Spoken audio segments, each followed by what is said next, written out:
C'est dans cette journée du 1er mars 2013 que le frère Paillon nous quittait, à l'âge de 75 ans, dont plus de 56 années au service du Maître. Nous voulons penser à sa famille, à ses 6 enfants, à ses 13 petits-enfants et ses 9 arrière-petits-enfants. Que la tristesse d'être séparés ne nous fasse pas oublier le bonheur de l'avoir côtoyé. C'est à Paris, le 3 février 1938, que naquit Théom Denis, dit Paillon. Marié à Tours en 1954 avec Pouilleka, celle qui nommait la doublure de son costume. Ils fondèrent un foyer. Elle restera une aide et une femme de Dieu à ses côtés tout le long de sa vie et de son ministère. Elle lui donna 6 enfants, qu'ils élevèrent ensemble dans l'enseignement de la parole de Dieu. 2 garçons, Phraïm et Manassé, et 4 filles, Léa, Tirza, Dorca et Priscille. Il prit son baptême à l'âge de 17 ans, puis entra dans le ministère à 19 ans. Pasteur depuis 56 années, il a tout de suite eu un amour pour la doctrine et l'enseignement. Il est devenu le premier enseignant tzigane de la mission Vie et Lumière en 1965 avec ses compagnons de toujours, Jimmy, Tarzan et Balo. Il enseignera dans toutes les écoles bibliques Vie et Lumière pendant toutes ces années la doctrine de la parole du Seigneur. Qui aurait pu penser, il y a 60 ans, que ce garçon de 15 ans, apprenant à lire sur une carte grise, allait devenir un des pionniers d'un des plus grands réveils du monde évangélique, et sûrement le plus grand réveil tzigane dans le monde. Pourtant, sa connaissance de la doctrine, il l'offrit entièrement pour plusieurs milliers de jeunes hommes, partout où il passait. Sa mémoire était surprenante.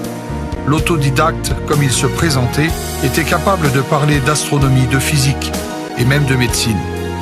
Mais le sujet qui le passionnait par-dessus tout, c'était la Bible qu'il connaissait sur le bout des doigts. Il pouvait parler de religion, d'histoire de l'Église catholique, de judaïsme et même d'islam. Il pouvait avoir une conversation avec un rabbin sans jamais être arrogant. Il savait toujours présenter la Bible comme étant l'authentique parole de Dieu. Offrant sa vie, ses forces, ses enfants et son foyer, dans les rires, dans les pleurs et surtout dans la paix, un grand homme parmi nous s'en est allé.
amis qui m'écoutez, les chrétiens, je vous dis de la part du Seigneur, vivons plus que jamais la résurrection de Jésus-Christ.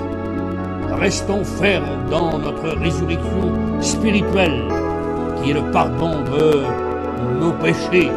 Vivons cette résurrection spirituelle. Et attendons, nous, l'Église de Jésus-Christ, dans ces derniers temps, le retour de Jésus, qu'il a promis qu'il allait revenir pour les morts en Christ vont ressusciter. Nous les vivants, nous serons changés, et ensemble, nous serons toujours avec le Seigneur. Et c'est pour ça que j'aimerais te dire, toi, retrograde, reviens à Dieu et suis Jésus. Toi qui écoutes, qui n'es pas sauvé, donne-toi Jésus et suis Jésus.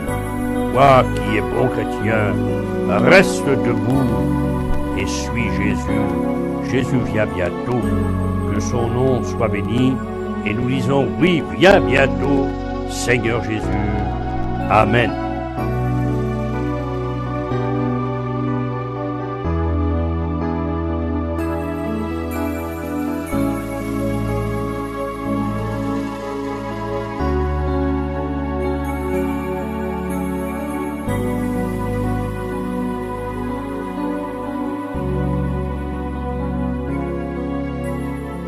Je n'oublierai jamais l'aide qu'il m'a donnée et le père spirituel qu'il était pour moi. Et c'est pour lui que j'ai voulu écrire ces quelques mots en son honneur sur le texte de 2 Samuel, chapitre 3 et verset 38. Ne savez-vous pas qu'aujourd'hui, un grand homme parmi nous est mort?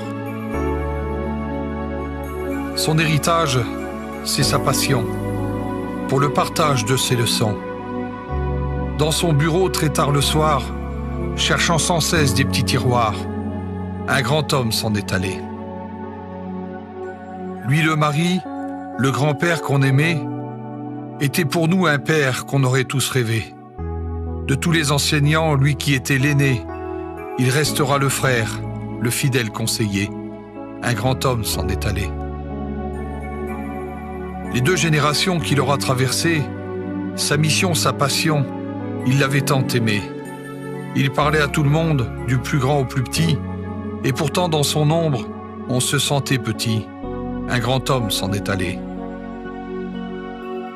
Dans toutes les églises qu'il aura visitées, un souvenir de père il aura déposé. La Bible, sa fortune qu'il aimait tant sonder. Aujourd'hui, la parole l'accompagne à jamais. Un grand homme s'en est allé. Il forma tellement d'hommes dans toutes les nations. Il s'appelait Théum, mais pour nous, c'est Païon. Ses études restent pour nous un fabuleux trésor, et il nous parle encore, quoique plus las de corps. Un grand homme s'en est allé. Son message, c'est le ciel. Le combattant Jésus, Satan n'a pas gagné. Il est encore vaincu. Son ami le vainqueur l'attendait en ce lieu qu'il nous a tant parlé. C'est le royaume des cieux. L'école biblique sans lui, nous étions orphelins, mais il pourrait nous dire « Regardez, à demain ». Il s'en est allé. Et même si nos cœurs sont remplis de sanglots, lui dirait pas de pleurs, mais juste un petit bravo. Encore merci, Païon.